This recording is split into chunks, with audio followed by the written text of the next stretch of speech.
Uh, when the late Bishop G.E. Patterson introduced me for my first Sunday morning message, these were basically his words.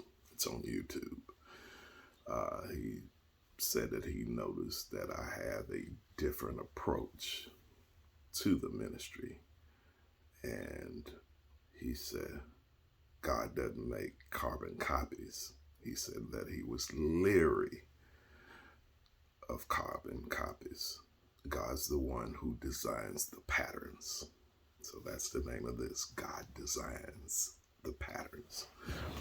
I was reading in a book by Dr. Darius Daniels, and he shared how Charles Spurgeon's funeral, who Charles Spurgeon is called the Prince of Preachers, but he said that Charles Spurgeon's funeral drew 100,000 attendees. And 100,000 attendees didn't come because he was such a great preacher.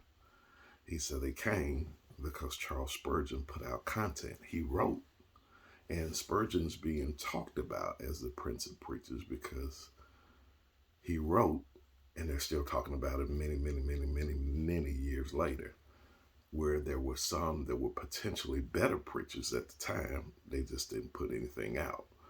So he didn't fit the traditional preacher mode. He was a preacher and a writer.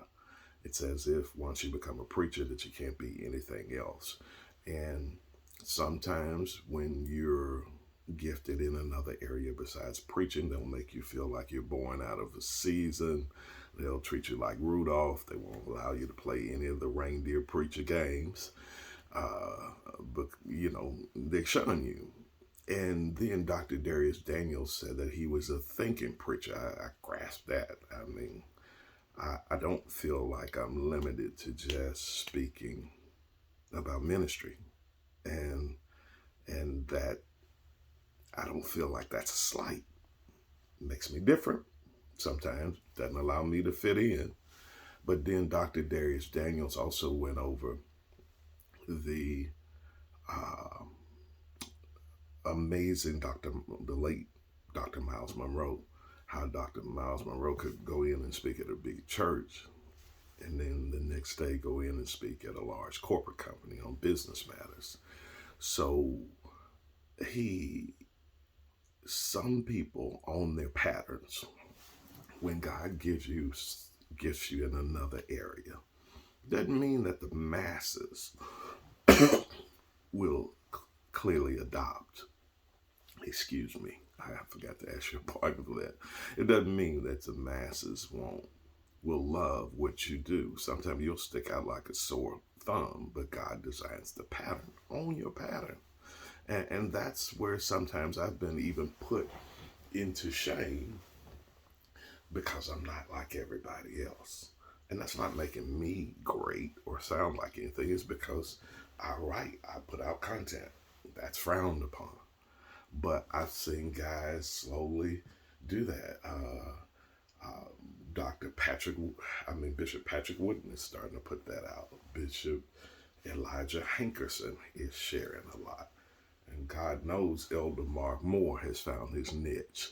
And Bishop T.D. Jakes has almost morphed into being the senior spokesman for Black America. So when your pattern is different, own your pattern.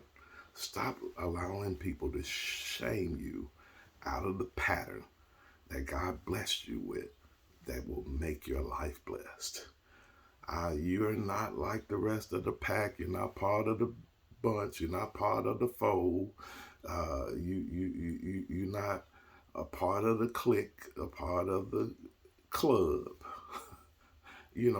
but God gifted you differently. Own your own pattern. Sometimes God exquisitely designed you and gave you your own pattern. Stop assimilating yourself to be like every other pattern because God gifted you differently. He's the one that designs the patterns. The quicker that you accept the rather unique pattern that God designs you with, designs you for, because every pattern has a purpose. Preach, Steve. I did. You're not just have a different pattern because you have a different pattern because you have a unique purpose. Look, own your own pattern. That pattern will lead you quicker to your own unique purpose. And that purpose is to do things that you never thought that you could do, all for the glory of God. And I'm just speaking that word over to all of you that feel like you were born out of season. You can't seem to fit anywhere. You're not part of the bond. But hey, God gave you a pattern. Maximize the pattern that God blessed you to walk under. Have an awesome day. Like, share, and subscribe this. Be blessed.